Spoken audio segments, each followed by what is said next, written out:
Okay, here we are with episode 3 of The Ronin Author. I'm your host, Ryan McGinnis. I'm the owner of S&D Designs, 217 Press, and a self-published author on Amazon. I created this podcast because I felt like a Ronin in feudal Japan, self-published authors walk a lonely path. And so I thought this would be a good, a support group for self-published authors. So I could kind of share with you my experiences on the journey, and you could, reply in the comments, and we could all just kind of grow and learn together. This week, we're kind of expanding on what we talked about last week. Last week, I was talking about how an imperfect work that's put out into the world for people to see is better than a perfect work or a work that you're striving for perfection that never actually gets put out. Because nobody will ever see it.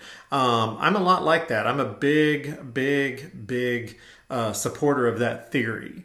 And so this week we're going to expand on it a little bit with an episode I call Changes Aren't Permanent, but Change Is.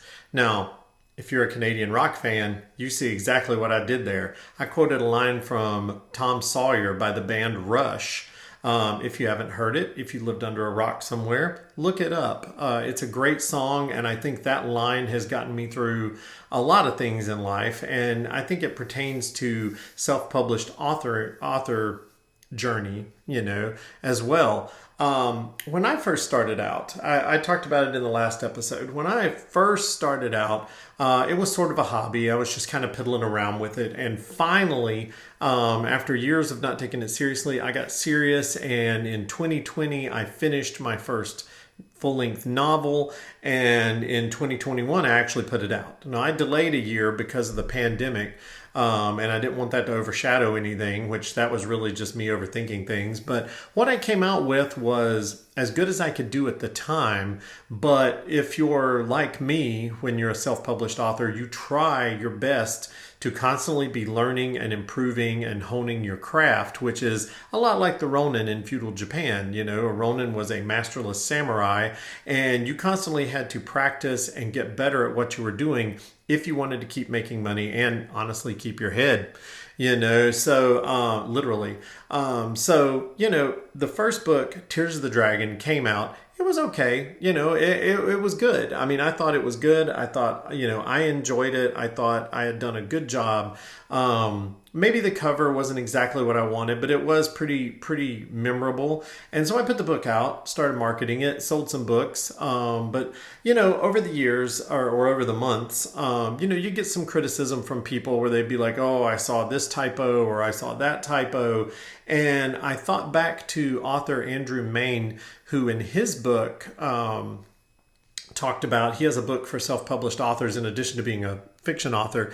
And in his book, he talked about the fact that if people, he encourages people to send him typos or send him errors that they find in his book, because then he'll just go change the manuscript, and that way the next time somebody reads the book, it's right.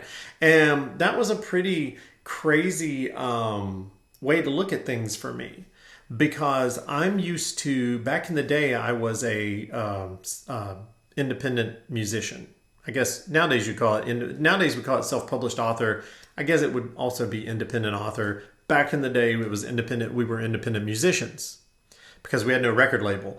And I was used to, once we committed the tracks to the CD or whatever and to the file, and we finished recording and we mastered and we put it out, well, that was just that. And that's how the song was going to sound. I could play you songs nowadays of ours that I know for sure there's a part in the song where the drummer accidentally nicks the edge of the drum with his drumstick, or I hit a little, rough note here and there, and we kept it, and those are just, it's part of history. But books don't have to be like that, particularly if you are a self-published author. Now, if you're, a friend of mine is a self-published author, but she does nonfiction books, and she gets large amounts of the books printed and sent to her house because she sells direct. Now, in her case, if something's wrong in the book, something's just wrong in the book, because she's not going to replace 400 copies. But if you're like me, I keep very few copies here at the house. I keep a handful to do autographed copies and to disperse to local bookstores. But for the most part, my stuff is mostly print on demand. And so that gives me the luxury of changing things up. If there's a typo in the book, somebody writes me and is like, hey, you said, this instead of that. You said, magazine instead of clip, or vice versa. And that has happened. I actually got a bad review because of that, because I said magazine and it was supposed to be clip, or I said clip and it was supposed to be magazine. I forget which one now. But, we can't be an expert on every little thing. But I digress. That could be a future episode, but I digress. The point is, when people send me errors, I fix it. At one point, I got an editor who was editing. I think they started editing for me with the Osiris Initiative. The first book, if I'm being honest, was a crowdfunding effort. I had a lot of friends who had English degrees and whatnot, and everybody read the book and sent me mountains of edits, and I just went from there, and I read and caught stuff myself, and so it was pretty much a crowd effort, which is fine when you're first starting out, but I got an editor on starting with the second book, the Osiris Initiative, and and they did a good job with that book. They did Musician's Daughter for me, and then they went back and re-edited Tears of the Dragon for me, and I took their edits, rewrote, and changed the manuscript out so Tears of the Dragon was then a better version of itself. And I also, let's see, we've changed the back material. As I got back material, I get new books. I'll go back and change the back material in the old books to add the new book. Stuff like that.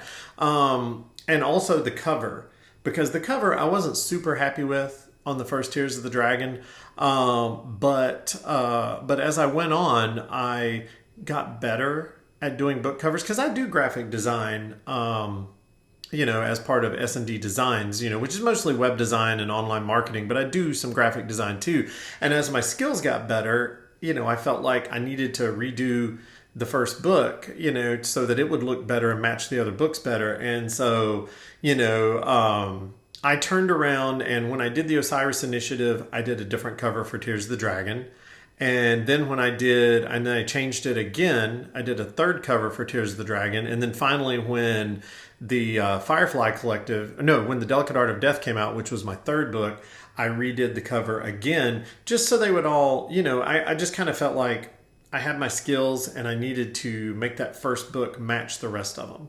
And so that's the beauty. I think that's the beauty of being a self-published author. I mean, you get freedom. You don't have an editor, breathing down your neck. You don't have a deadline. But I do think the real beauty of it is that it's a fluid process. Even your creation itself is not a finished creation. Even if you've published it and people are reading it, you can always change it up. So I think that takes some pressure off of us, and I hope maybe it takes some pressure off of you, because if you put something out and it's not perfect and somebody says something about it, you can change it. You don't have to. You can leave it imperfect. It doesn't matter. Like I said, I've got records where I know I hit a wrong note, or the drummer, accidentally hit the cymbal stand or instead of the cymbal, stuff like that. But you don't have to. You can fix it. Don't feel so much pressure. That's our war against perfection. We don't need to be perfect. We just need to be good. We need to be good at what we do, and we need to be entertaining, and we need to put stuff out. It's better to put stuff out, whether you're blogging, whether you're writing a book, whether you're doing videos for YouTube. It's better to do stuff imperfectly than to do stuff perfectly. And I think this was the second half of that lesson, which is just that changes aren't permanent, but change is. So if you guys enjoyed this episode, give me a like, a subscribe, maybe hit the notification bell so you're notified next time we do an episode. And stay tuned and let me know what you thought in the comments. And we'll talk soon. Have a great week.